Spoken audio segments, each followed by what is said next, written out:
Sekarang kita akan lihat pelarasan susut nilai aset bukan semasa. Susut nilai aset bukan semasa merujuk kepada kejatuhan nilai aset bukan semasa lah. Terdapat dua kaedah menghitung susut nilai yang popular, yaitu yang pertama kaedah garis lurus ataupun atas kos ataupun ansuran tetap.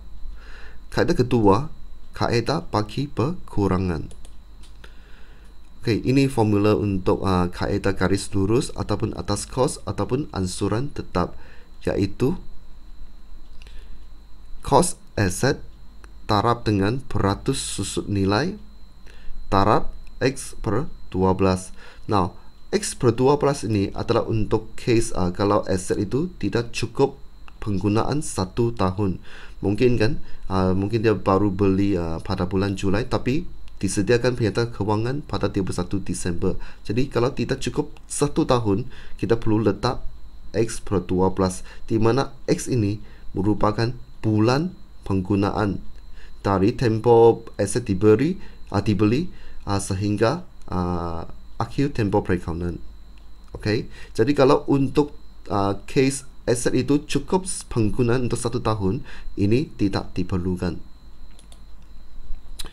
Kaedah bagi perkurangan pula, kita ambil kos aset, tolak dulu dengan susut nilai terkumpul.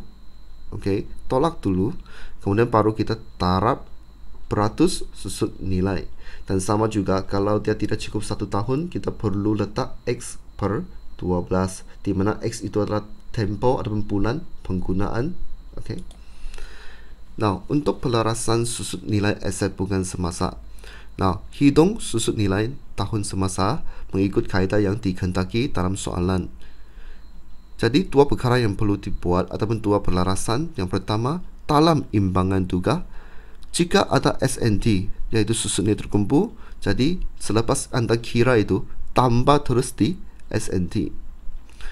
Kalau tiada SNT, wujudkan susut nilai terkumpul sebagai item baru. Maksudnya wujudkan susut nilai terkumpul lah dalam imbangan tugas itu sebagai item baru, dan masukkan nilai yang dihitung tadi, dan susut nilai terkumpul tadi akan dipindahkan ke KKK semasa penyediaan pernyataan kewangan.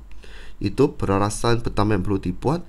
Yang kedua, wujudkan susut nilai di imbangan tugas dan kemudian pindah ke UR, yaitu belanja. Cuba lihat contoh 1.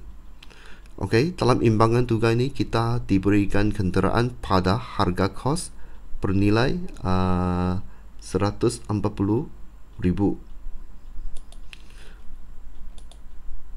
Maklumat tambahan, susut nilai kenderaan adalah 20% atas kos.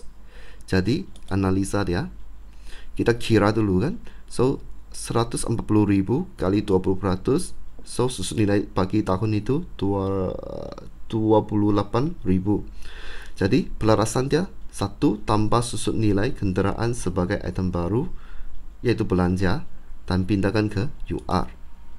Kemudian tambah susut nilai terkumpul kenderaan sebagai item baru di KKK. Nah, di soalan asal dia tidak diberikan susut nilai terkumpul, jadi kita wujudkan item baru.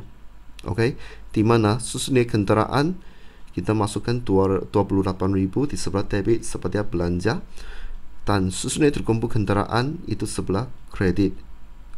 Nah, semua susut nilai terkumpul akan duduk di sebelah kredit sebab dia akan mengurangkan, dia merupakan account kontra bagi aset. Jadi dia mesti duduk di sebelah yang bertentangan dengan aset yang dia kontra itulah. Jadi sekiranya anda rasa laju ataupun ragu-ragu, boleh pause ataupun rewind di mana-mana tempat, dan cuba tengok semula. So itu untuk contoh 1. Contoh 2, keadaan imbangan tugas kita berbeza. Kita diberikan kenderaan dan juga diberikan susut nilai terkumpul kenderaan sebanyak 28,000. Maklumat tambahan, susut nilai kenderaan adalah 20% atas kos. Analisa dia, kira macam biasa seperti kata atas kos kan, jadi kita taraf saja 28,000. tambah susut nilai kenderaan sebagai item baru. Okey, ini memang wajib lah. Okey, dan dia merupakan belanja yang akan dipindahkan ke UR. Dan tambah, okey, disusun nilai terkumpul kenderaan. Okey, untuk case ini kita tidak perlu wujudkan susun nilai terkumpul sebab memang sudah ada di imbangan tukar. Kita hanya perlu tambah saja nilai di sini seperti begini. Okey. So kita tambah saja, ini nilai asal tambah yang baru kita hitung tadi, so dapat 56.000. Susun nilai kenderaan 28.000 di debit. Kenapa debit? Sebab dia belanja. Okey, belanja. So itu untuk contoh 2. Contoh 3, sama situasi dia. Okey, ada kenderaan, ada susun nilai terkumpul.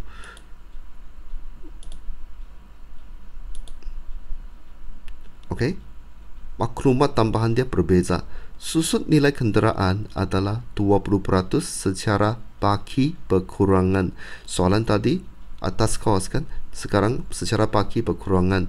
Jadi semasa kita kira itu mesti sangat berhati-hati dengan arahan. So pengiraan dah, kalau baki berkurangan kita mesti ambil kos di sini, nilai kos tolak dengan susut nilai terkumpul. Okay, seperti yang ditulis di sini ya. So, cost dia tolak susun nilai terkumpul. Selepas tolak dalam kurungan, baru kita taraf dengan beratus. Okay, dan kita dapat 22400. Jadi pelarasan dia sama juga seperti tadi, yaitu tambah susun nilai kenderaan dan juga tambah di susun nilai terkumpul seperti begini. Okay, 2800 tambah 22400. Ini yang tahun ini punya, ini yang susunan terkumpul dalam soalan campur, dapat 50400. Dan tambah item baru susut nilai kenderaan 22400. Okey, so itu untuk contoh 3. Contoh yang terakhir. Okey, kita diberikan kenderaan tetapi dalam kurungan dia bagi tahu dibeli pada 1 Julai dan harga kos dia 140.000. Cuba lihat maklumat tambahan dia. Susut nilai kenderaan adalah 20% secara ansuran tetap. So, kita taraf saja, tak perlu tulis tolak susut nilai terkumpul. Tempoh perkawanan dia kita andaikan dari 1 Januari sehingga 31 Disember.